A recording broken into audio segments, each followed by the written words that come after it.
Abre a tua Bíblia no livro de Efésios. Efésios capítulo 2. Efésios 2, versículo 1 ao 3.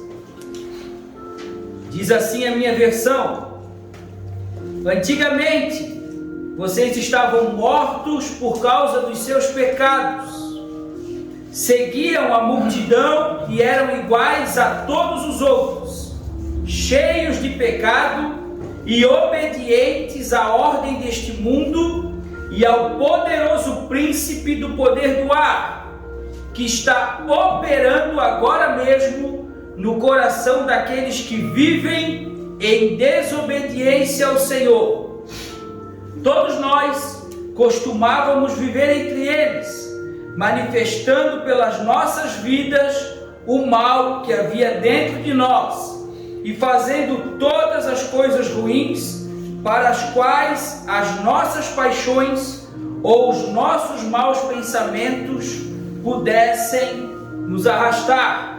Estávamos debaixo da ira de Deus, tal como todos os demais.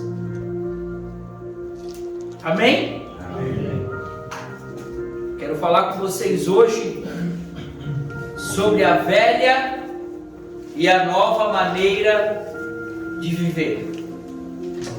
A velha e a nova maneira de viver. Aqui em Efésios, o apóstolo Paulo está escrevendo que antigamente, antes de a gente conhecer Jesus, nós estávamos mortos por causa dos nossos pecados. Irmão, esses filmes de Hollywood, de zumbi, não tinha a Noite dos Mortos, esses filmes muito doidos, esses filmes de zumbi, eles existem. Aquelas pessoas lá, apodrecendo, andando tudo torto, querendo devorar uns aos outros, éramos nós sem Jesus. Nós estávamos mortos por causa dos nossos pecados. Irmão, está cheio de gente que acorda, que come, que sai para trabalhar, que volta para casa, toma uma cervejinha, vê um futebolzinho, vai dormir, no outro dia faz tudo de novo.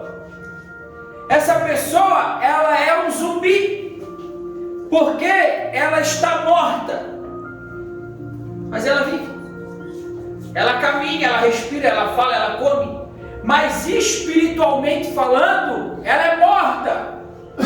Nós todos estávamos mortos nos nossos delitos e pecados, zumbis, vagando pela noite, achando alguém para devorar, ou procurando alguém para devorar a gente também. Que a gente se alimenta das mesmas coisas, um da carne do outro. Então Paulo está dizendo, antigamente, lá atrás, quando vocês não conheciam Jesus, vocês estavam mortos por causa dos seus pecados, seguiam a multidão e eram iguais a todos os outros, cheios de pecado e obedientes à ordem deste mundo e ao poderoso príncipe do poder do ar. Irmão, o mundo tem um senhor, que é o diabo. As pessoas dizem, o diabo não tem nada. Como que não tem nada? Está assim de alma que pertence ao diabo. Está assim de gente morta espiritualmente, caminhando segundo o sistema do mundo. O mundo é que delega a ordem e esse povo morto obedece.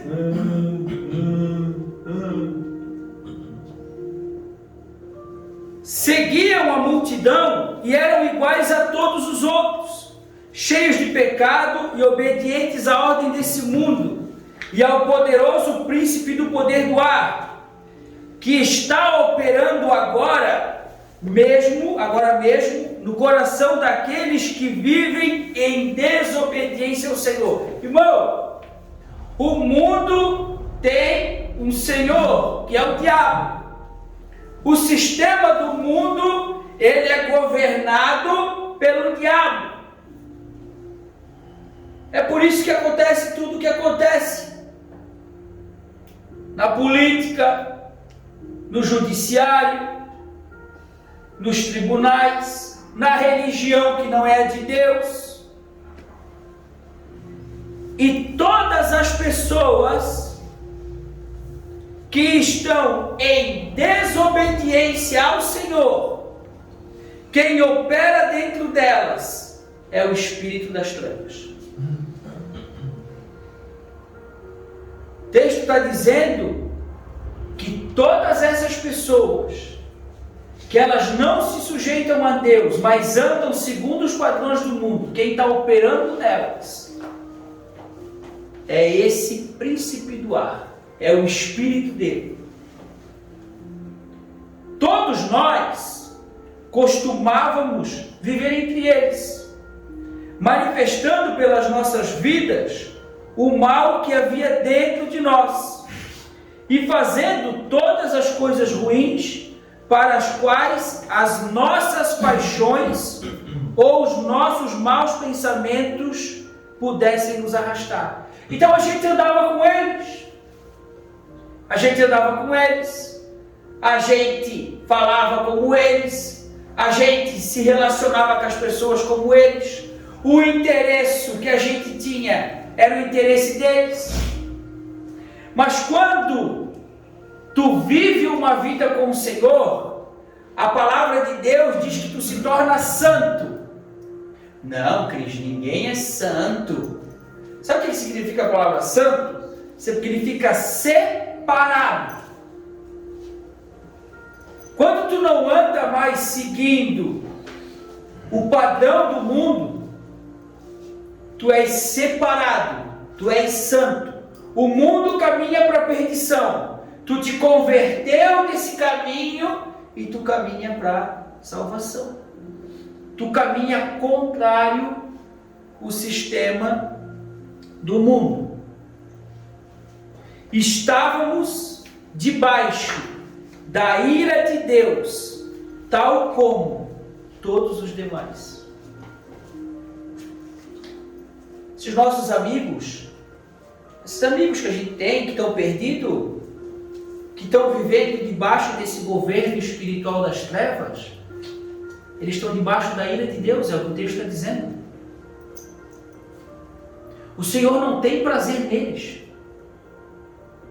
Mas porque Deus é amor, o Senhor ainda tem misericórdia. Por isso que Ele nos dá essa oportunidade de mudar. Mas dizer que Deus está feliz com eles, não está. Eles estão debaixo da ira de Deus.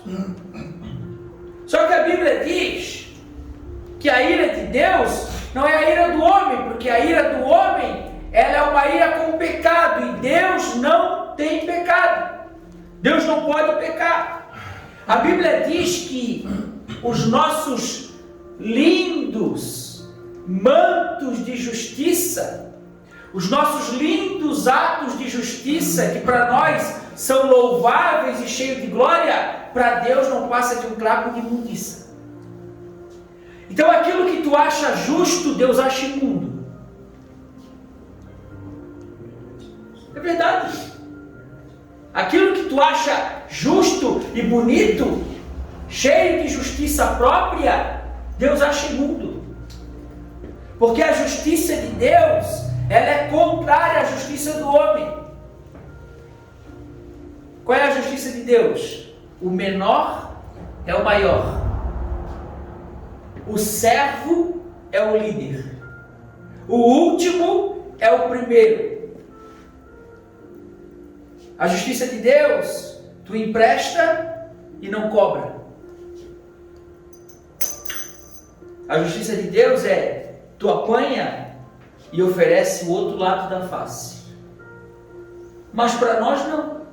Para nós, eu te emprestei, tens que me pagar. E ai de ti se não me pagar. A nossa justiça é olho por olho, dente por dente. Mas para Deus não é assim. Tanto não é assim que Jesus, sendo inocente e sem pecado, morreu no lugar de pecadores perversos. E Isaías vai dizer que Deus teve prazer na morte de Jesus. Por quê? Porque a justiça de Deus foi saciada em Cristo Jesus. Por isso que não tem mais condenação para quem crê. Porque Jesus pagou o preço pela tua vida. E aí agora diante de Deus, tu não tem culpa. Mas como tu vai saber se tu é salvo ou não? Pela palavra de Deus. Tu anda caminhando segundo o sistema do mundo, ou tu anda caminhando segundo o sistema de Deus? Porque o texto está dizendo que o diabo está operando agora mesmo no coração daqueles que vivem em desobediência a Deus. Isso aqui é a condição natural do homem. É a condição natural. Ninguém nasce bom. Sabia? A Bíblia diz que ninguém nasce bom.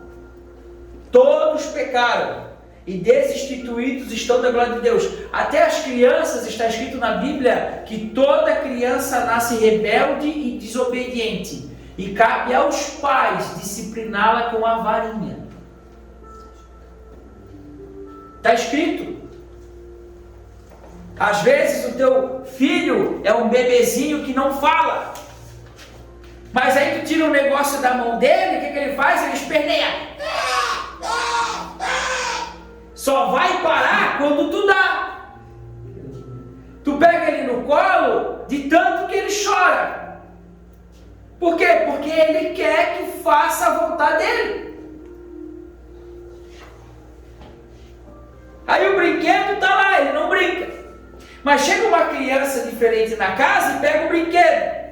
Ele chora porque ele quer o brinquedo dele. Isso já está na gente. A gente nasce com essa semente. Então o mundo caminha segundo a vontade do seu Senhor. O sistema do mundo caminha segundo a vontade desse cara.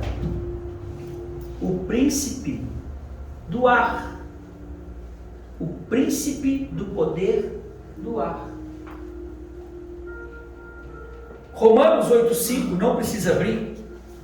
Ele vai nos descrever o perfil das pessoas que vivem no mundo.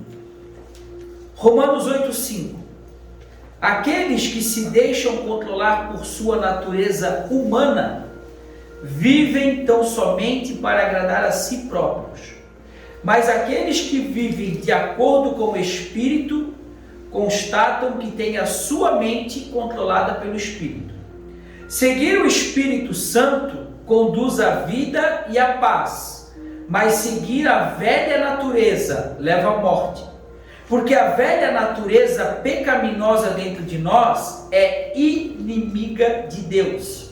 Ela nunca se submete à lei de Deus e nunca o fará. E é por essa razão que aqueles que ainda estão sob o controle da sua própria natureza pecaminosa não podem agradar a Deus. Quem é que guia a tua vida? É o Espírito de Deus ou é a vontade da tua carne? Porque a natureza humana que ele está falando são os prazeres da carne. E Paulo está dizendo aqui que quem vive buscando prazeres da carne não pode agradar a Deus. E ele também está dizendo que a carne, ela é inimiga de Deus. A gente, por si só, quer o pecado. O pecado é bom, cara. Beber é bom, fumar é bom, cheirar é bom, sair com as menininhas é bom também, ter grana pra caramba pra ostentar também é bom. É bom. O pecado é prazeroso. Se não fosse, a gente não pecava. Só que a Bíblia ensina que quem vive nessa condição de buscar saciar a sua carne não agrada a Deus. Essa pessoa, ela é inimiga de Deus. Não porque Deus quer ser inimigo dela, mas porque ela se levantou como inimiga de Deus. Gálatas também vai descrever, Gálatas 5,17. Porque nós, por natureza, gostamos de fazer as coisas ruins. Então o homem faz as coisas ruins porque é uma coisa natural dele, que são justamente o oposto das coisas que o Espírito de Deus nos manda fazer. E as coisas boas que desejamos fazer quando o Espírito nos domina são justamente o oposto dos nossos desejos naturais. Por isso que viver com Deus é viver uma vida de renúncia. Porque tudo que Deus te pede para fazer é contrário à tua vontade. E tudo que a tua carne deseja que tu faça é contrário à vontade de Deus. Então a tua carne, vou falar até no linguajar, porque teu irmãozinho que é adolescente, a tua carne quer deixar de ser bebê. Quem lembra o que é bebê? É o tal do boca virgem, não é verdade? Na nossa época, né, Rudi? Ainda é. É, ainda é. Então, a carne,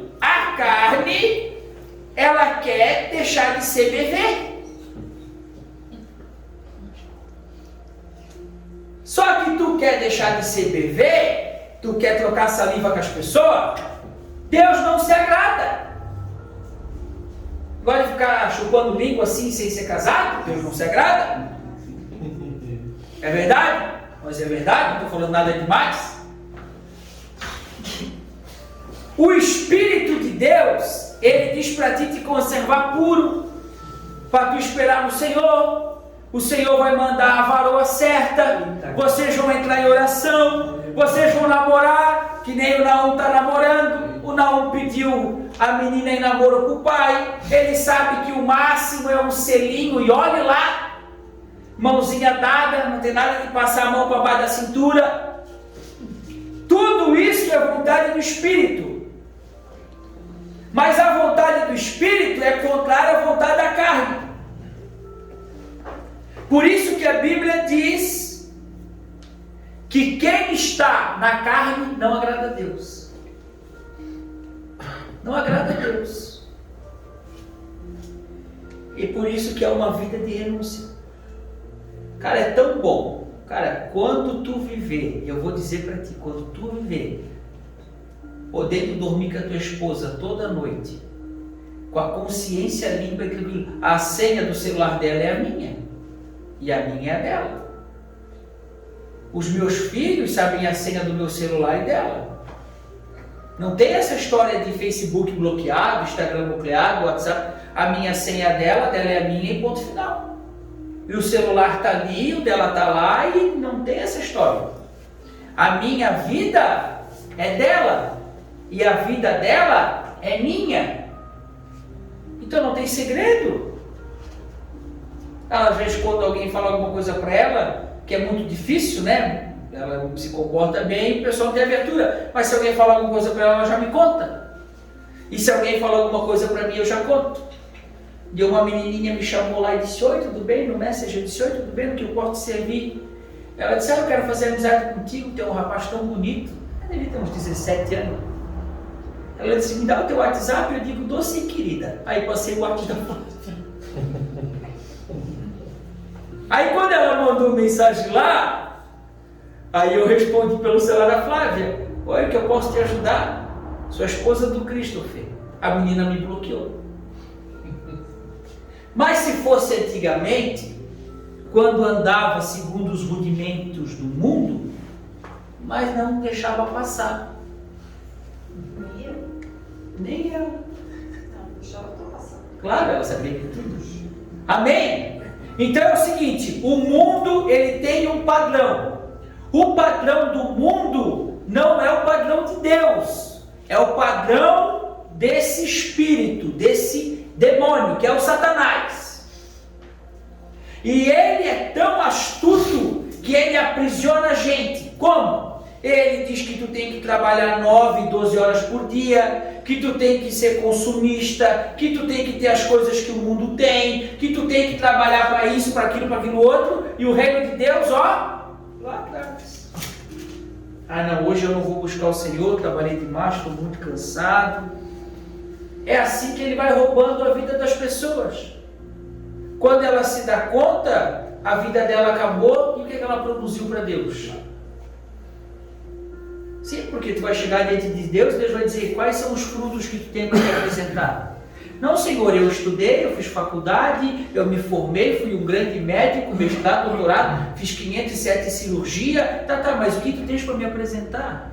Não, Senhor, eu não usei droga, não cheirei, não, mas o que tu tens para me apresentar? Quais são as almas que tu levou para mim? Quando foi que tu anunciou o meu nome? Quando foi que tu abriu mão dos teus prazeres para poder beneficiar alguém? Qual foi o dia de Natal que tu fez uma ceia, trouxe alguém para a tua casa? Qual foi o dia que tu levou alguém para batizar, ou trouxe alguém para dormir, ou deu comida? Eu quero saber qual é os teus frutos que eu mandei, que tu cumprisse. Não, Senhor, eu estava preocupado com a minha vida, eu tinha que ser um grande empresário. É pecado ser empresário? Não. É pecado ser rico? Muito menos. É pecado tu ser rico para ti e não para com Deus. É pecado tu ser um empresário para ti e não para o reino de Deus. Porque tudo que Deus te dá para tu repartir com o outro. Tudo. Tudo. Exatamente tudo. Nada é teu.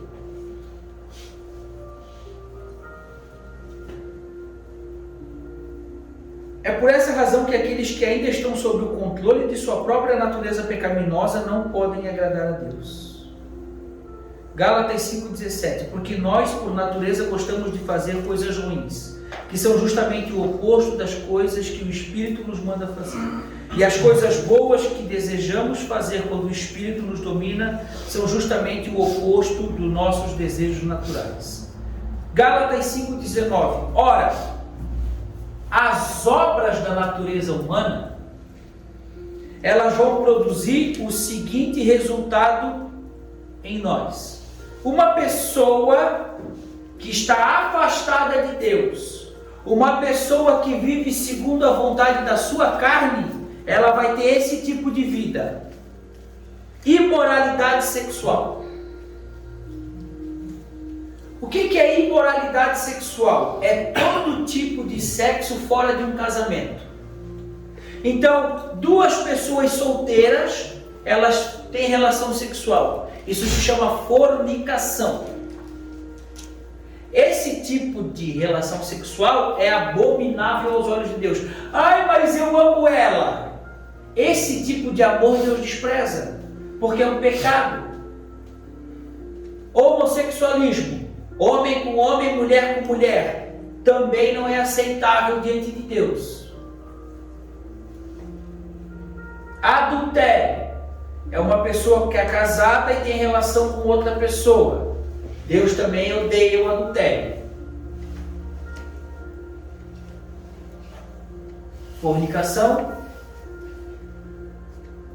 homossexualismo, adultério e prostituição. O que é prostituição? É a pessoa que se vende ou paga por prazer. Isso é prostituição. As obras na natureza humana produzirão os seguintes resultados: imoralidade sexual. O único sexo que Deus aceita é de um matrimônio. O que é um matrimônio? É um homem que toma uma mulher como sua esposa.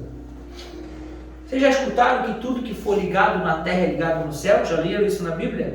Tudo que for ligado na terra é ligado no céu, tudo que é desligado na terra é desligado no céu. Então, quando eu pego a moça, e eu digo, queres ser minha esposa, queres casar comigo, eu vou cuidar de ti, eu vou te amar, vou te honrar, eu levo ela lá no cartório de registro civil.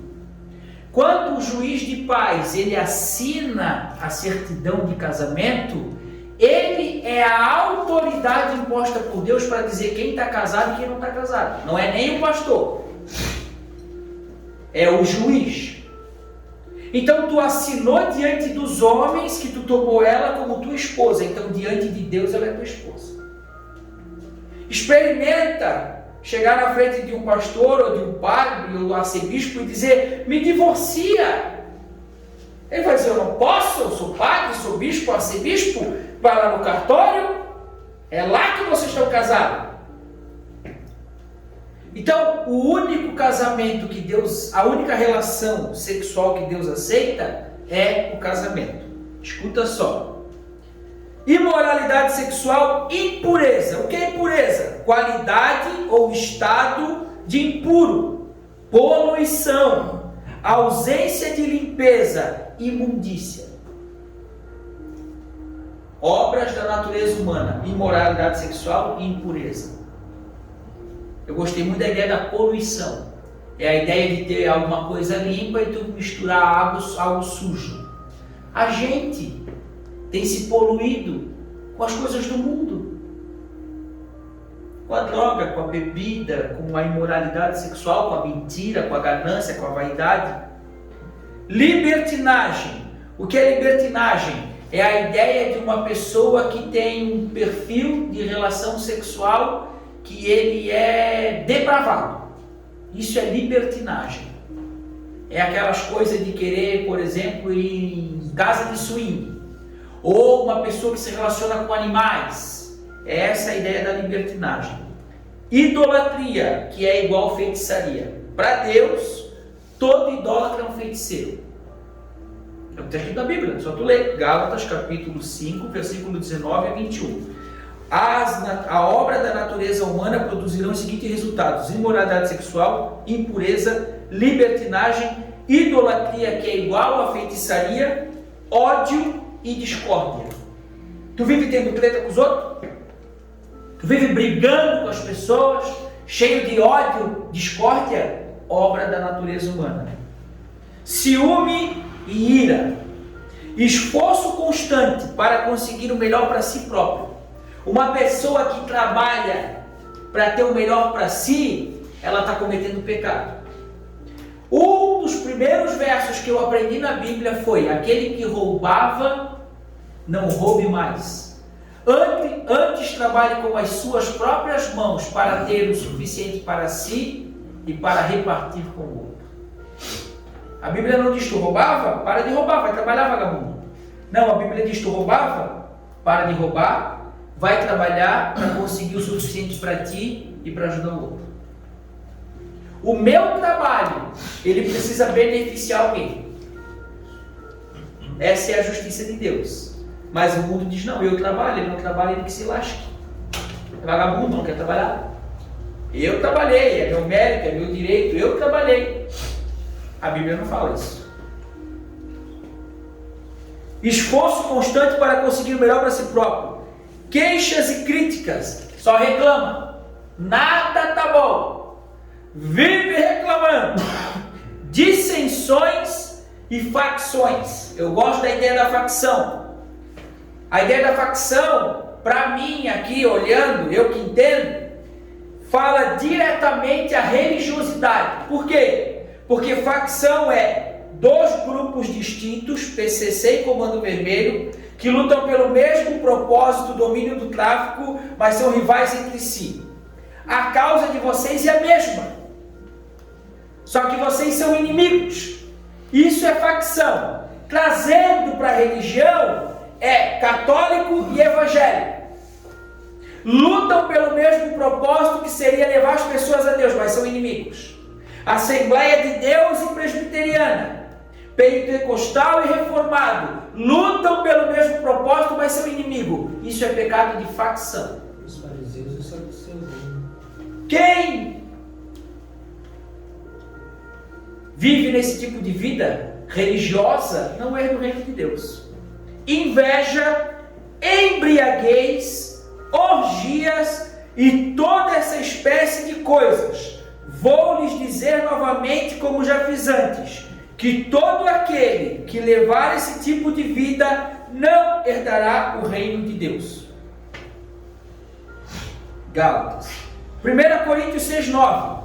Vocês não sabem que os que fazem tais coisas não têm parte no reino de Deus? Não se enganem a si próprios. Os imorais, os adoradores de ídolos, os adúlteros, os homossexuais, os efeminados, porque homossexual e efeminado é duas coisas diferentes. O homossexual é aquele que tem relação com o mesmo sexo, homem com homem, mulher com mulher. O efeminado é aquele que não tem masculinidade.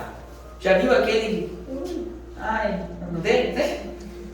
Sim, ele não tem postura de homem. Ele não tem conduta de homem, ele é efeminado. Os ladrões, os gananciosos, os bêbados, os caluniadores, os salteadores não terão parte no reino de Deus. Apocalipse 22:12. Escutem, eu venho em breve. Escuta, é o Senhor falando para João. Escutem, eu venho em breve.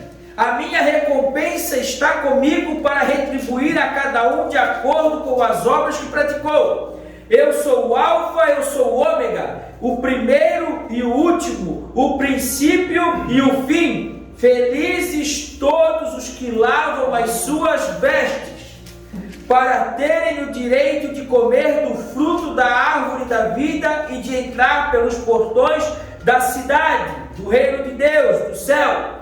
Do lado de fora da cidade estão aqueles que cometem pecados nojentos, os feiticeiros, os que praticam a imoralidade sexual, os assassinos, os idólatras e todos os que praticam a mentira. Irmão, tira essa ideia da tua cabeça de que tu pode viver como que tu quer, que está tudo certo entre tu e Deus. Não está. Se tu pratica sexo impuro, se tu é idólatra, a ideia da idolatria não é a ideia só de se curvar diante de imagens. O teu Deus pode ser o álcool, o teu Deus pode ser o crack, a cocaína, o teu Deus pode ser a prostituição, a pornografia. O teu Deus é tudo aquilo que te rouba dele. Então, se tu é um viciado no álcool, não seja mais. Se tu é viciado nas drogas, não seja mais. Se tu mente, não minta. Porque a Bíblia diz que o diabo é o pai da mentira. Todo mentiroso é filho do diabo. Jesus falou, eu sou o caminho, a verdade e a vida. Deus, Ele é verdade. Preste atenção. Jesus não tem um caminho. Ele é o caminho. Jesus não tem uma verdade. Ele é a verdade. E Jesus não tem uma vida. Ele é a vida. Então, viva com o Senhor. Viva com o Senhor. Sabe o que eu vejo? Eu até fiz essa frase e coloquei ela no Instagram e no Facebook um tempo atrás. Sabe o que eu vejo hoje? As pessoas conhecem o caminho, que é Jesus. É a mesma coisa que eu olhar para vocês aqui agora e dizer, vocês conhecem o Luciano Navan? Todo mundo vai dizer, eu conheço. Tá, mas tu já sentou com ele? Tu já tomou café, conversou? Tu já viajou com ele? Ele já contou as histórias dele para ti? Não. Então é assim que muita gente conhece Jesus. Conhece Jesus de ouvir falar. Conhece Jesus da televisão. Conhece Jesus do quadro da parede da casa da avó. Conhece Jesus porque ouve alguém falar. Mas, cara, tu tem relacionamento com Jesus? E é o que eu escrevi. As pessoas conhecem o caminho, que é Jesus. Mas elas não vivem a verdade de Jesus. Por isso que elas não têm vida em si próprias. É necessário tu conhecer o caminho, viver a verdade do caminho. Só aí tu vai ter vida. Porque a gente só pode dar para o outro aquilo que a gente tem. O que tu tem para oferecer para mim? O que tu tem para oferecer para o outro? Qual é o tipo de vida que tu leva? E quando eu vendia droga, o que eu tinha para oferecer para os outros era droga. Quando eu ia para a zona, o que eu podia oferecer para os outros era desconto na comanda da zona. Quando eu roubava, o que eu podia oferecer para os outros era perder o teu celular, a tua carteira que eu ia roubar. Eu só posso dar o que eu tenho. Mas agora que eu tenho Jesus, eu te ofereço. Em nome de Jesus, querido, levanta e anda. Sai dessa condição.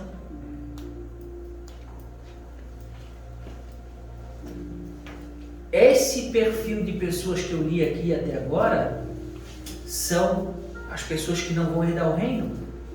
São as pessoas que vão ser lançadas no inferno e vão queimar eternamente. E o inferno não é a casa do diabo, o inferno é o castigo dele.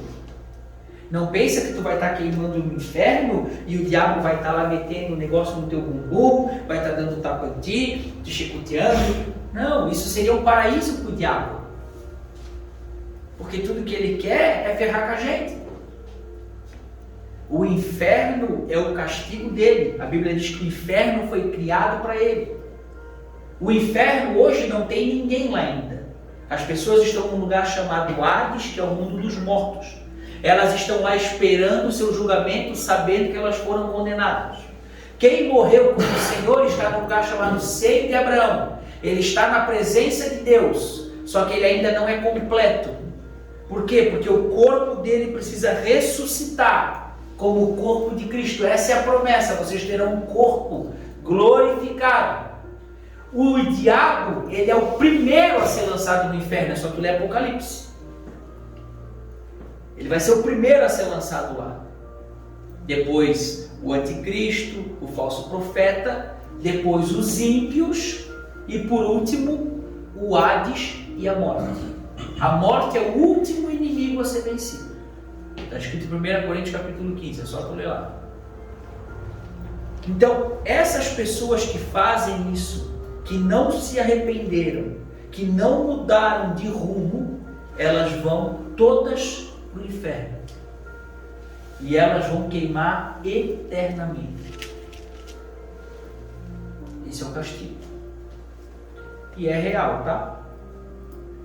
Mas o Senhor nos dá um conselho. Ele nos dá um conselho.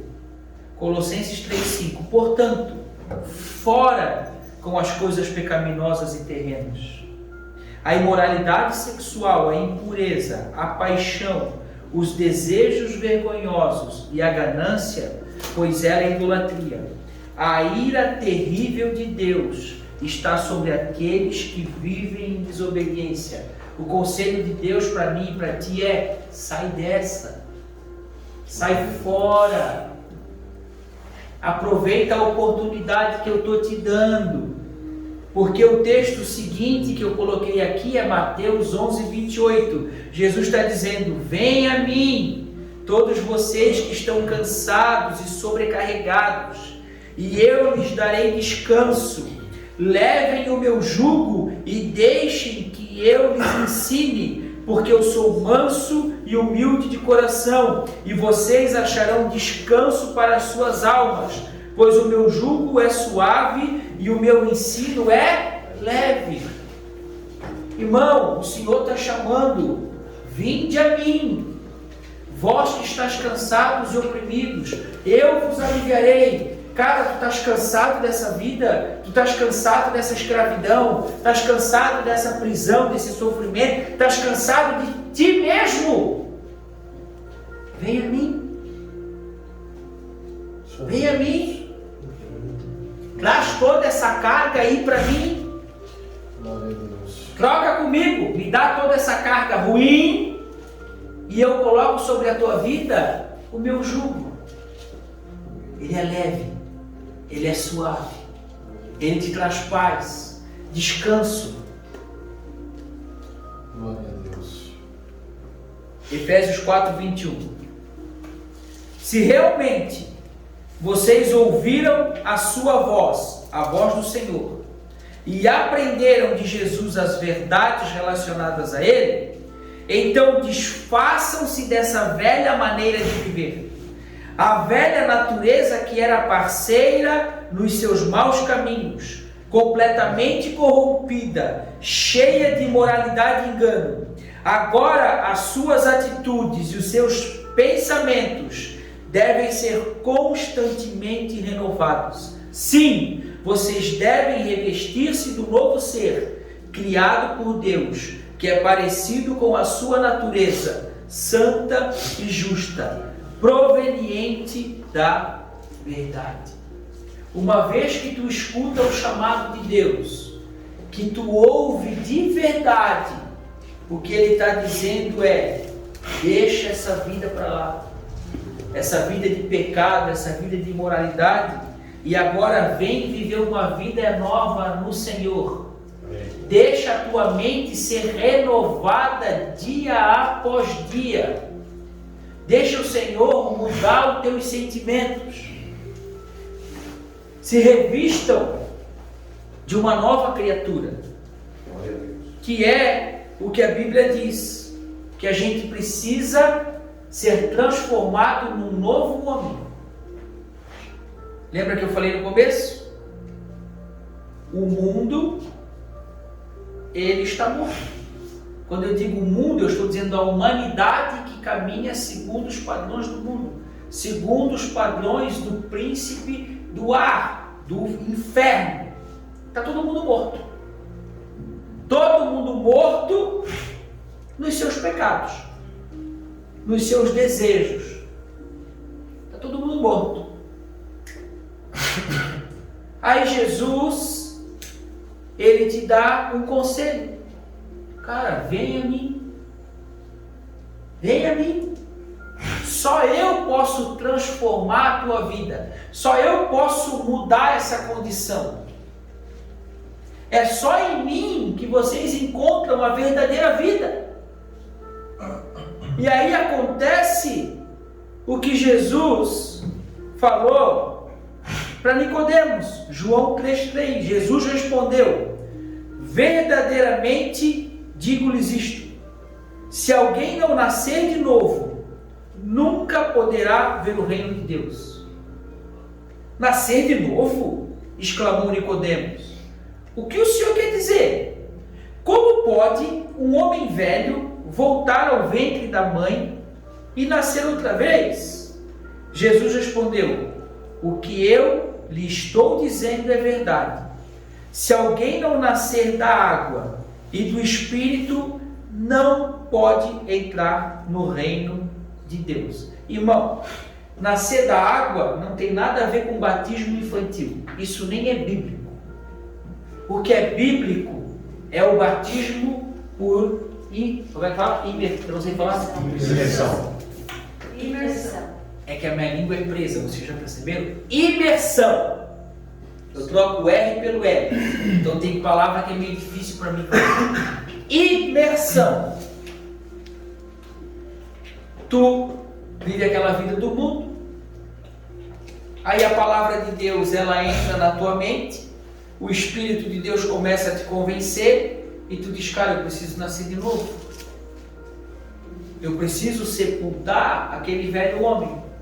O batismo simboliza isso, é a tua confissão de fé pública, de que aquele homem do mundo, ele é sepultado e nasce uma nova criatura em Cristo Jesus.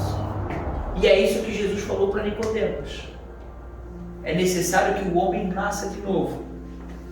O que eu lhes digo é verdade: se alguém não nascer da água e do Espírito, não pode entrar no reino de Deus. O que nasce da carne é carne, mas o que nasce do Espírito é Espírito. O que é o que nasce da carne é carne? É todo mundo que nasce da forma natural, da forma humana.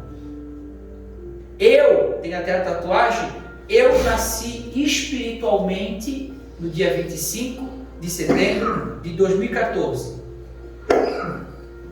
Parece até meio estranho, mas eu nasci da carne. O dia que eu nasci da minha mãe, Era dia 25 de setembro de 1986. No dia do meu aniversário, eu fui comemorar no prostíbulo com as primas, né? Chamava de prima lá, né? Nas casas das primas, né? Estou lá comemorando no prostíbulo, estou lá usando a minha droga, e naquele dia Deus falou comigo. No dia do meu aniversário, eu morri e nasci de novo. 25 de setembro de 2014. E nunca mais fui a mesma pessoa. Nunca mais.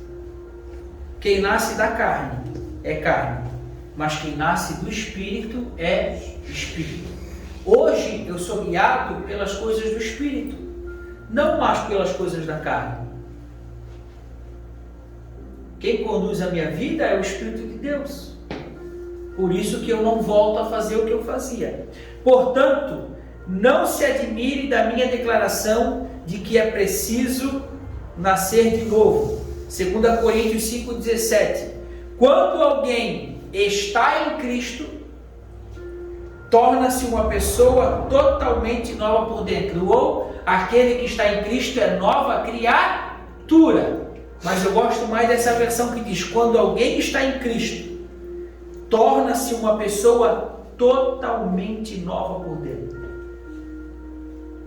Aquele Cris lá que fazia aquelas porcaria não existe mais. O Alessandro que fazia tudo o que fazia, não existe mais. É um novo homem. Vocês que nasceram de novo são homens novos. Têm pensamentos novos, têm ambições novas. O teu pensamento é o pensamento de Deus, a tua ambição é a ambição de Deus, é a vontade de Deus. Por quê? Porque tu nasceu de novo. As coisas antigas passaram, já passaram, e teve início uma nova vida. Todas essas coisas novas vêm de Deus, que nos trouxe de volta a si mesmo por meio daquilo que Cristo fez. E Deus nos deu o privilégio de insistir com todos para que se reconciliem com Ele. Então Deus me deu uma nova vida, me mudou por dentro, tudo que eu fiz passou, agora é tudo novo, e Ele colocou dentro de mim e daqueles que já foram salvos, eu falo de mim, cada um fala de si, amém? O privilégio de insistir para que outras pessoas vivam. Por que a gente faz o que faz? Porque a gente entende o que Deus fez por nós. E a gente vê a grandeza e a beleza do que Deus fez com a gente. E a gente quer compartilhar com os outros.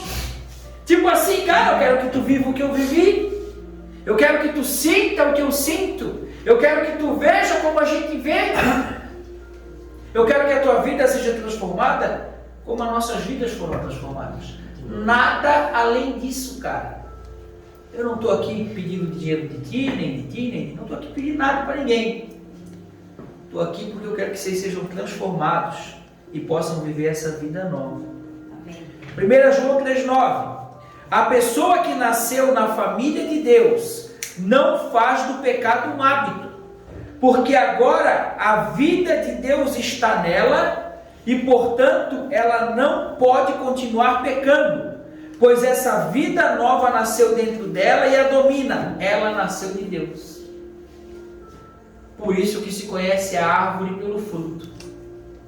A Bíblia diz que uma árvore boa, ela não produz fruto ruim. E uma árvore ruim não produz fruto bom. Não tem árvore mestiça. Não tem árvore que produz coisa boa e coisa ruim. A Bíblia diz que se conhece uma pessoa pelo fruto. Quais são os frutos que a gente tem dado? Bons ou ruins? Os teus frutos vão dizer muito sobre a tua vida. Glória a Deus. Mas, irmão, Deus é especialista em pegar uma árvore que não produz nada ele limpa ela, ele coloca a terra, ele coloca a água da vida, e essa árvore que não produzia nada de útil, agora ela vai ser uma árvore onde muitas pessoas vão se alimentar. Vocês já escutaram a parábola da semente da mostarda, do grão de mostarda? Que é a menor entre as sementes, ela é lançada na terra. Quando essa árvore cresce, ela se torna tão grande que ela se torna abrigo para muitos animais. É isso que o Senhor faz. Ele pega algo pequeno e insignificante e ele transforma em algo grande, para que muitas pessoas se beneficiem com isso. É a ideia de ninguém acende uma luz, uma lamparina e esconde, se tornaria inútil. Antes ele acende uma luz e ele coloca no lugar adequado para que essa luz brilhe e ilumine a todos. Por isso que ele diz que nós somos a luz do mundo. A minha vida, ela precisa iluminar o outro. Para quê? Para ele sair desse lugar escuro e por meio da nossa vida ele poder enxergar um caminho. É isso que a gente precisa ser luz. Glória a Deus. Luz na escuridão. Gálatas 2:20, estou acabando. Paulo disse: eu já fui crucificado com Cristo. Eu próprio não vivo mais, e sim Cristo vive em mim. Essa é a ideia. Tu precisa morrer. Irmão, parece ofensivo o que eu vou dizer, mas é 100% bíblico. Deus, ele só tem um interesse na tua vida. Sabe qual que é? Que tu morra. É verdade. Porque se tu não morrer e nascer de novo, tu não tem parte com ele. Então aquele homem do mundo, aquele homem apaixonado pelos prazeres do mundo, pelo pecado, o desejo que Deus tem é que esse homem, ele morra. Só que aí vai nascer um novo homem. Vocês conseguem entender? Na verdade ele não precisaria nem morrer, porque ele já está morto espiritualmente, né? Mas ele vai nascer de novo. Esse é o desejo de Deus, que a gente nasça do Espírito. Por isso que Paulo disse: eu não vivo mais, eu fui crucificado com Cristo. Agora Cristo vive em mim. E a vida genuína que tenho agora dentro desse corpo é resultado da minha fé no Filho de Deus, a qual me amou e a si mesmo se entregou por mim. Então Paulo está dizendo: só a carcaça é minha. O corpo é meu, mas o que tem aqui de dentro é de Cristo. É Cristo vivendo em mim. E se Ele está vivendo em mim, é Ele que conduz a minha vida. Colossenses 3:10. Vocês estão vivendo uma espécie de vida totalmente nova, que consiste em estar continuamente aprendendo cada vez mais o que é correto. Então, uma vida nova consiste em quê? O Senhor te chamou, o Senhor te deu uma nova vida. Agora, todos os dias, Ele te ensina o que é correto. Amém. Todos os dias Ele vai te dar uma porção de ensinamento. E quando tu é reprovado na prova, Ele vai te provar de novo. Porque o desejo de Deus é sempre nos aprovar. Quando Deus nos prova, Ele quer te aprovar. Mas tu insiste em ficar na quinta série. Ele quer te aprovar. Que consiste em estar continuamente aprendendo cada vez mais o que é correto e procurando constantemente ser cada vez mais semelhante a Cristo, que criou essa vida nova no íntimo de vocês. Então o desejo é que a gente nasça de novo e a gente vá sendo moldado por Deus segundo a imagem de Cristo. Sabia que o Senhor quer que a gente seja parecido com Jesus? Sim. Esse é o desejo dele. Irmão, ser parecido com Jesus não é assim, ó. Paz do Senhor. Santíssimo. Aleluia. Não olha para mim, você é negro. Entendeu? Estou falando? Meu irmão, Jesus era homem como homem, não é verdade? Eu bochicho durante. Não é verdade? Ô cara, Jesus andava com o pecador, Jesus sentava, eu fico imaginando que eu viajo, Jesus está lá na ceia comendo. Ô Pedrão, eu vou no toalete, dá uma segurada aí na galera. Aí eu acho que ele deveria levantar aquela, porque não tinha cinta, né? Ele, né? Levantava o negócio. Sim, Jesus não era um homem. Irmão, Jesus ia no toalete. Jesus fazia o número 1, fazia o número 2. É verdade? É um homem. Então a gente tem que olhar isso. Tu entendeu? Cara, será que Jesus não brincava? Brincava. Mas quando era necessário, Jesus dizia: vós sois filhos do seu pai, o diabo. Porque ele é homicida desde o princípio. Ele é enganador e pai da mentira. E vocês são filhos dele, que vocês são mentirosos. Para outros, Jesus dizia: vocês são bem bonitinhos por fora, com esse terno e gravata de pastor, você é lindo, mas por dentro está podre. Outra vez ele chegou no templo, os caras estavam vendendo CD gospel, esses livrinhos de autoajuda, de coaching para tu ser rico. E ele chegou lá no templo e ele ficou meio nervoso.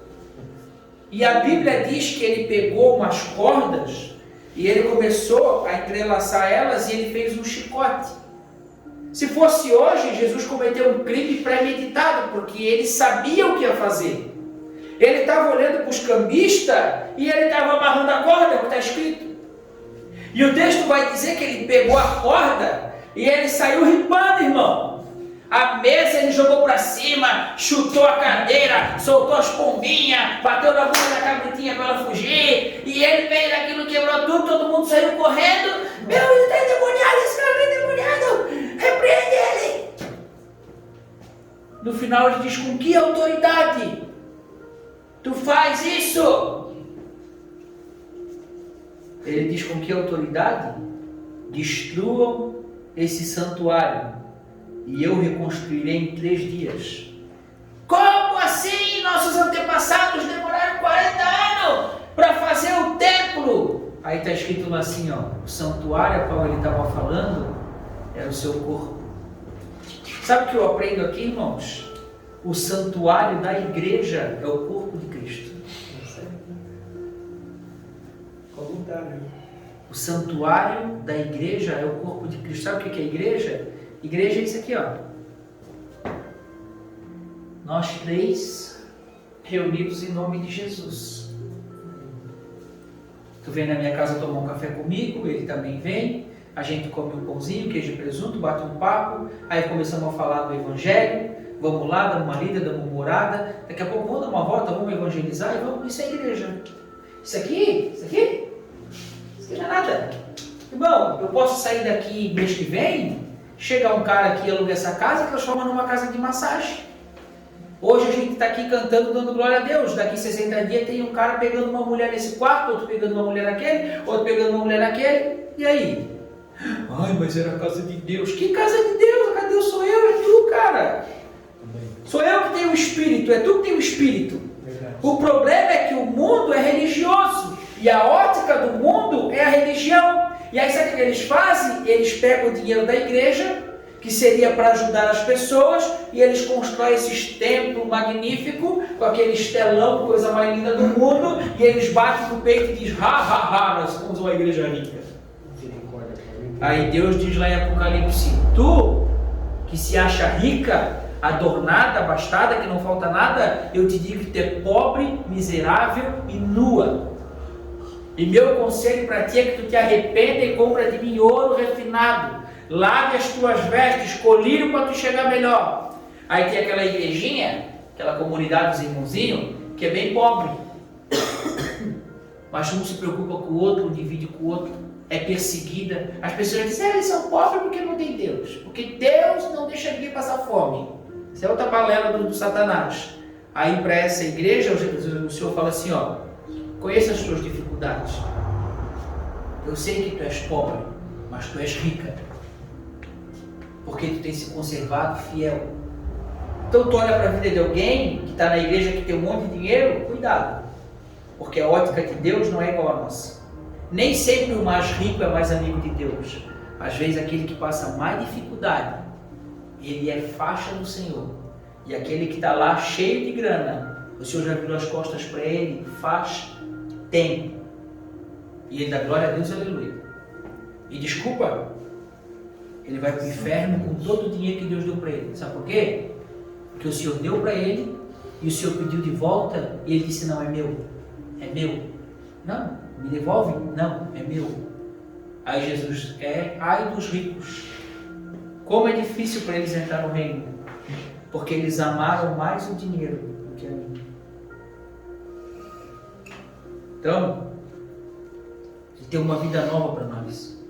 A vida nova que Ele tem para nós é a vida dele. Tu já pensou que Deus quer que tu seja igual a Jesus, cara? Tu já pensou que Deus quer te transformar numa pessoa igual a Jesus? Tem um lado bom e tem um lado ruim. Porque ao mesmo tempo que Jesus era amado por alguns, Jesus era odiado por muitos.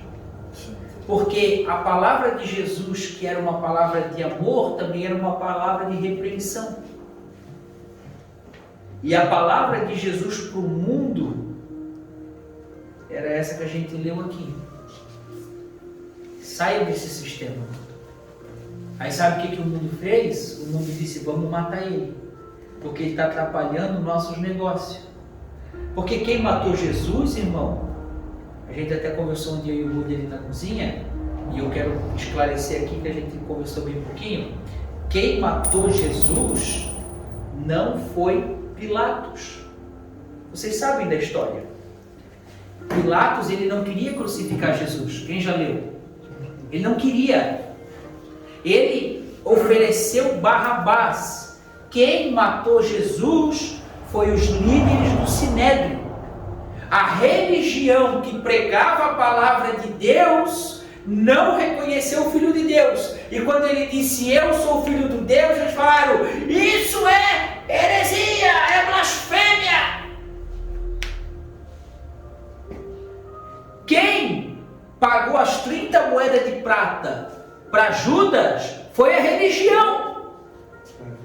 A religião, na madrugada, prendeu Jesus, levaram ele num julgamento no silêncio da madrugada. Todas as falsas testemunhas dentro da igreja, caluniando Jesus, falando mentiras sobre ele, bateram na cara dele. Ô irmão, eu fico vendo Jesus, que é o Filho de Deus. Jesus só curou, Jesus alimentou, Jesus ressuscitou, Jesus ensinou. Aparentemente, Jesus só fez o bem. Não é verdade? Só fez o bem. Quem crucifica alguém que faz o bem? A religião matou Jesus porque Jesus incomodava. A conduta de Jesus incomodava os religiosos. A conduta santa de Jesus incomodava os religiosos. E aí eles bolaram um plano para crucificar Jesus. Aí Jesus, ele está lá no Sinédrio, o pessoal está julgando ele, e aí o servo, o genro do sumo sacerdote, fala com Jesus, e Jesus responde ele. E a resposta de Jesus para esse cara fez um soldado ficar magoadinho, e a Bíblia diz que o soldado socou a cara de Jesus e disse: tenha mais respeito pelo líder do Sinédrio. Ele é um homem de Deus, tu não está vendo? O Filho de Deus acabou de levar um soco na cara, porque o religioso estava defendendo o seu líder. Então, viver a vida de Cristo, ela tem muitos benefícios e coisas boas, mas vai trazer para nós dificuldade. Só que essas dificuldades, a Bíblia diz que elas não têm que deixar a gente triste, elas têm que nos alegrar. Porque se a gente quer participar da glória de Cristo, Romanos 8, a gente precisa participar também dos sofrimentos. porque nós somos herdeiros de Deus e co-herdeiros com Cristo, mas se vamos participar da glória, precisamos também participar dos sofrimentos. Contudo, os sofrimentos momentâneos que passamos agora, nada se compara com a glória que há de ser revelada em nós naquele grande dia. Amém. Então viver com Cristo também tem dificuldade, e bastante. Glória a Deus. E a maioria das dificuldades que tu vai ter vivendo com Cristo vem dentro da igreja evangélica. Amém. Estou acabando. Penúltimo versículo. Visto que vocês foram escolhidos por Deus, que lhes deu um novo tipo de vida, e por causa do seu profundo e santo amor, também vocês devem pôr em prática a compaixão, a bondade, a humildade, a mansidão e a paciência. E para finalizar, Gálatas 5:22. Mas quando o Espírito Santo controlar as nossas vidas, lembra que a gente falou sobre as obras da carne? As pessoas que são guiadas pela carne, que desagradam a Deus, estão debaixo da ira de Deus: imoralidade sexual, idolatria, feitiçaria, ódio, discórdia, facção, homossexualismo, efeminismo, essas coisas todas, pessoas longe de Deus, pessoas próximas de Deus. Mas quando o Espírito Santo controlar as nossas vidas, ele produzirá em nós essa espécie de fruto. Não é frutos, é fruto, é um fruto que engloba tudo que eu vou falar. Amor. Uma pessoa que vive com Deus, ela precisa amar. Primeiro, ela precisa amar a Deus acima de tudo. Irmão, o Senhor não pede. Isso é balela? É um mandamento. Qual é o primeiro mandamento? Amarás ao Senhor teu Deus de todo o teu coração, com todo o teu entendimento, com toda a tua força, com toda a tua alma. Deus, Ele manda que a gente o ame. Então, o primeiro fruto do Espírito é o amor. Amor a Deus e amor ao próximo. Como é que eu vou dizer que eu amo a Deus que eu não vejo? Está escrito na Bíblia. Como que tu pode dizer que tu ama a Deus que tu não vê, se tu não ama o próximo a quem tu vê? A Bíblia diz que esses dois mandamentos excedem toda a lei e os profetas. Por quê? Porque se eu amar Deus, automaticamente eu não vou prejudicar ninguém. Amém? Mas vamos dizer que eu não tenho tanta visão de Deus, mas eu entendi o que é amar o próximo. Pois bem, então eu amo o Carlos. O que é amar o Carlos? É dizer: ai, Carlinha não, Carlota. Ai, Carlota, meu lindo. Não é isso. Amar ele é o seguinte: todo o bem que eu desejo para mim, eu faço para ele. E o mal que eu não quero para mim, eu não faço para ele. Então, se eu amar a Deus e amar ao próximo como a si mesmo, pois bem, eu não quero que mintam para mim, eu não quero que me roubem, eu não quero que cobiçem a minha esposa nem a minha casa, eu quero que me honrem. Amém? E é isso. Então, quem tem uma vida com Deus, ama a Deus e ama o próximo. Amor, alegria. Uma pessoa que tem uma vida com Deus, ela é alegre.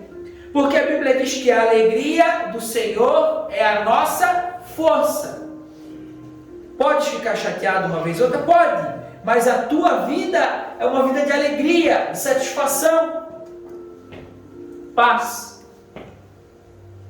Jesus falou: eu vos dou a minha paz. A minha paz não é a paz do mundo. A minha paz é a paz que excede todo entendimento. Então, independente do que estiver acontecendo na tua vida, Jesus te dá uma paz que excede o entendimento.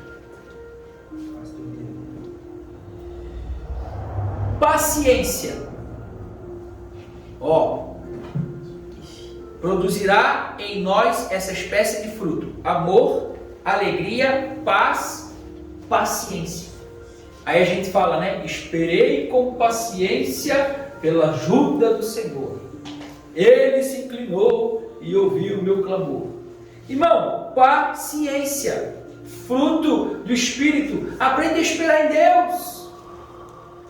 Entendeu, cara? Estás aqui aqui, tu andou 2 quadradinhos. Agora tu está aqui, Deus falou? Não, Deus não falou. Então fica parado. Amanhã, Deus não falou, fica parado. Paciência. Ah, não, eu vou nesse caminho aqui, ó. Espera, meu. Espera. Confia em Deus. Paciência. Fruto do Espírito. Retidão. O que é retidão? É a conduta de andar numa linha reta. Tu não vai nem para a esquerda, nem para a direita. Quem vive com Deus, vive em retidão. Tu tens um alvo, um objetivo. Tu não vai se desviar dele. A Bíblia diz que o nosso alvo é Cristo. A gente está focado nele. A gente vai seguir avante nele. Nós temos um objetivo, cara. Salvação, a vida eterna. Tem uma promessa lá esperando por nós. E a gente caminha todos os dias rumo à promessa. Bondade. Uma pessoa que tem uma vida com Deus, ela é uma pessoa boa. Bondade. Fidelidade. Fidelidade a Deus e fidelidade ao próximo. Deus é fiel. Verdade. Deus é fiel. Já falei e vou repetir. O que ele vai fazer com quem não é? O cara escreve no carro, Deus é fiel. Mas eu pergunto para o dono do carro, tu é fiel a Deus? Deus é fiel. Está escrito, quando ele vir, está escrito fiel e verdadeiro. Ele é fiel. Fidelidade, fruto do Espírito. Mansidão. Mansidão. Jesus falou, eu sou manso e humilde de coração. Uma pessoa mansa. A ideia de mansidão é uma pessoa mansa. Uma pessoa dócil. Sabe? Bacana. E domínio próprio. Aqui é que pega, né? Domínio próprio é fruto do Espírito. Domínio próprio. E aqui não há conflito algum com as leis judaicas. Aqueles que pertencem a Cristo Jesus crucificaram seus maus desejos e paixões. Quem pertence a Cristo Jesus já crucificou a maldade, o pecado, os desejos, as paixões. Se agora estamos vivendo pelo poder do Espírito Santo, sigamos a liderança do Espírito Santo em todos os aspectos da nossa vida. Não sou mais eu que vivo. Cristo vive em mim. Irmão, não tem mais nada a ver com a gente, cara. Uma vez que o Senhor te chamou, não é mais sobre a tua vida, é sobre a vida dele atuando em ti. E se ele quiser, escuta bem o que eu vou dizer. E se ele quer tirar algo de ti, para que ele receba a glória? Consegue entender o que eu estou falando? E se ele quer tirar algo de ti, para ele ser glorificado? O que é mais importante, a tua vida ou a glória de Deus? A glória de Deus. A glória de Deus é mais importante do que tudo e do que todos. E se ele quer te usar para a glória dele, deixa ele te usar. Deixa ele te usar. Se submeta à vontade de Deus. Amém? Amém. Glória a Deus. Vamos orar? Em nome de Jesus. Amém. Doeu? Não, né? De boa, né?